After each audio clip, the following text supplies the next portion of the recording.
ಇದು ಜಾತಿ ಗಣತಿಗೆ ಸಂಬಂಧಪಟ್ಟಂತಹ ಎಕ್ಸ್ಕ್ಲೂಸಿವ್ ಸ್ಟೋರಿ. ಕ್ರಿಶ್ಚಿಯನ್ ಜೊತೆಯಲ್ಲಿ ಹಿಂದೂ ಜಾತಿ ಪಟ್ಟಿಯಿಂದ ಕೋಕ್ 47 ಜಾತಿ ಕಾಲಂ ಅನ್ನು ತೆಗೆದುಹಾಕಲು ರಾಜ್ಯ ಸರ್ಕಾರ ಸೂಚನೆ ಕೊಟ್ಟಿದೆ. ಜಾತಿ ಅನ್ನುವಂತಹ ವಿಚಾರ ಬಂತು ಅಂತಂದ್ರೆ ಅಬ್ಬಬ್ಬಬ್ಬಬ್ಬ ಅದು ಒಂದು ದಿನಕ್ಕೆ ಮುಗಿಯುವಂತಹ ವಿಚಾರ ಅಲ್ಲ.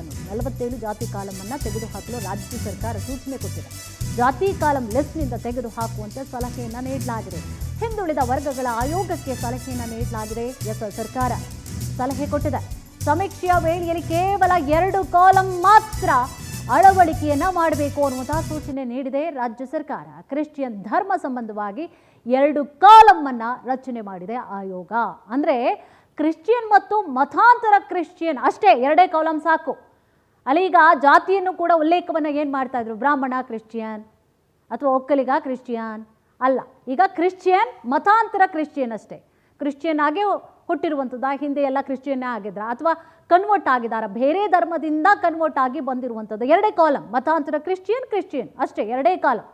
ಈ ರೀತಿಯಾಗಿ ಸರ್ಕಾರ ಸಲಹೆಯನ್ನು ಕೊಟ್ಟಿದೆ. ಇದನ್ನ ಹಿಂದುಳಿದ ಆಯೋಗ ಕೂಡ ಒಪ್ಪಿಗೆ ಕೊಟ್ಟಿದೆ.